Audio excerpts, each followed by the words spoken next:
What's good, everybody? We are back with another Call of Duty Mobile video. Hope you guys are having a fantastic day today. So with the release of Season 6 coming up soon, obviously there's a lot of new things coming. Some of you guys have probably heard about the first one being the Outlaw, the new sniper coming to the game. Another one that hasn't been covered as much by YouTubers is a new SMG called the Cordite, and I was actually able to get some gameplay with both of these that we're going to be checking out today. So if you guys are excited for the new update, make sure to drop a like down below. If you're enjoying the Call of Duty mobile content and want to support the channel in a really simple way, please do me a huge favor and hit the subscribe button down below as well. We're getting really close to 400,000, and we're going to keep grinding after that as well. But we're going to go ahead and hop into the actual gameplay video.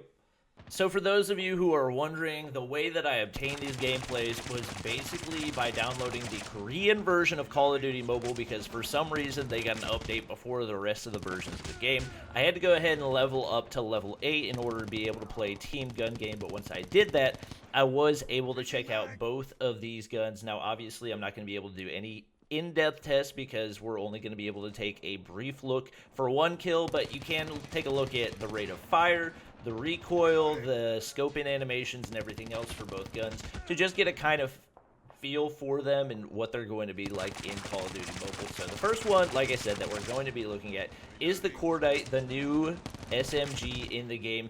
Keep in mind, my ping is very high, so the kills that you're going to see on here are probably not actual estimations of what the actual kill time for the gun is, given that it's taking 99 seconds before it even registers the shots. From what I can tell so far, it seems like the Cordite is effectively a combination between the GKS and the PDW. It actually has the exact same reload animation as the PDW, and it also has a higher magazine capacity, which we see in the PDW. It also has almost the exact same shot animation as the GKS, so that's the primary reason that I say it's a combination between those two.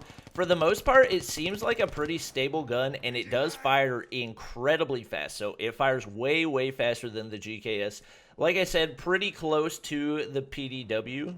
Now, how it measures up in range, damage, and everything else is still yet to be seen, because like I said, you can't actually obtain these guns yet outside of the gun game, but from what we're seeing right here, it seems like obviously decent mobility because it is an SMG, and that's a factor that you're going to expect out of any SMG.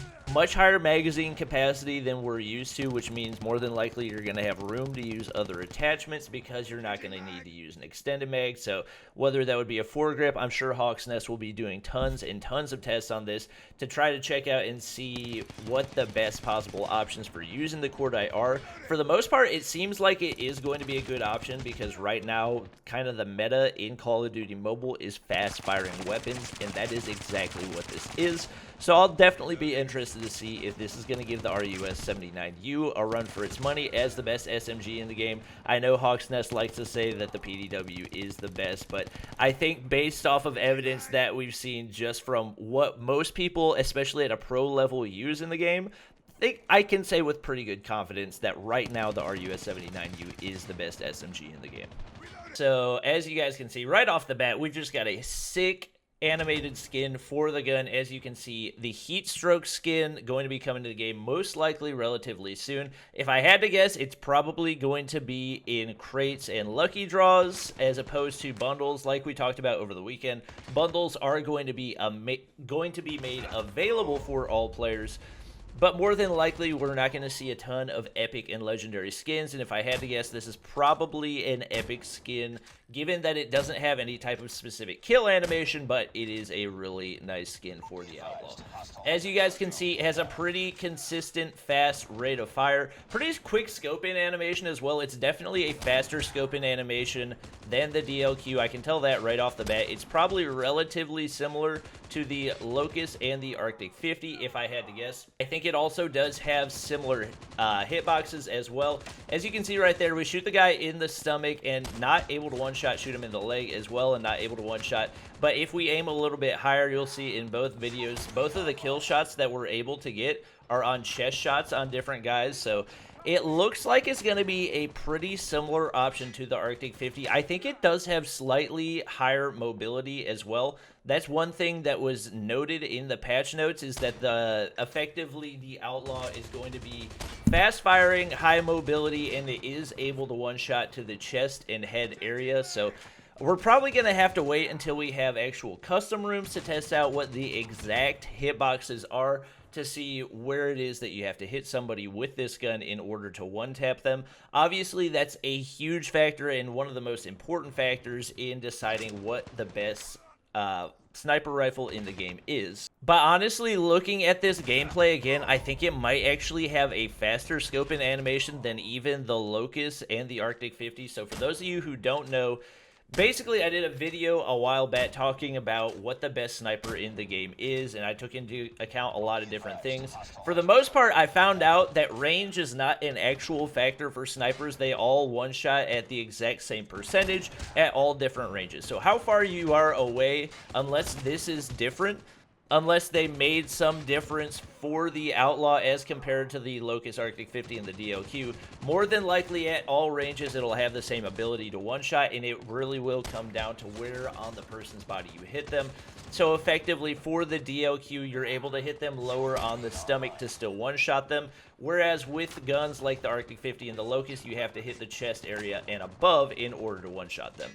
Looking at those factors is definitely going to be like the most important determining factor as to whether or not this is going to be the new best sniper in the game. But just off of what I've looked at so far, it does look more reliable than the Locust. And what I mean by that, simply it has a faster rate of fire and better mobility from what I can tell. Now, we're not able to look at the stats, but even by looking at the stats, you're typically not going to see anything super helpful, usually just because the stats are not a very direct indicator of what the gun can actually do.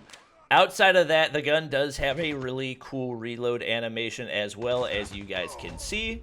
Almost similar to reloading a revolver, which is a really dope thing, given that those are... The revolver is kind of the Midwest gun, so it makes sense that if you're going to have a sniper that is kind of a Midwestern style gun, having an animation similar to that would be a really dope thing. All in all, I'm definitely really excited for both of these guns. I think they're going to be two really great additions to the game because obviously the more guns that you throw into the mix, the more options that it gives for people to specialize in one option or another, and we love to see the meta change as well. So that's one thing that's been really awesome about Season 4/5 of Call of Duty Mobile. I would say this is the most balanced meta that we've had, and I think throwing new guns in the mix is just going to make the game more and more fun, and it'll also be interesting to see how these guns factor in and play out with the introduction of the Call of Duty Mobile Championships, whether these are guns that are going to be primarily used or just kind of thrown off to the side. So that is going to be it for the video. Hope you guys did enjoy. If you did, please do drop a like down below and subscribe to the squad if you guys haven't already, and I'll see you guys next time.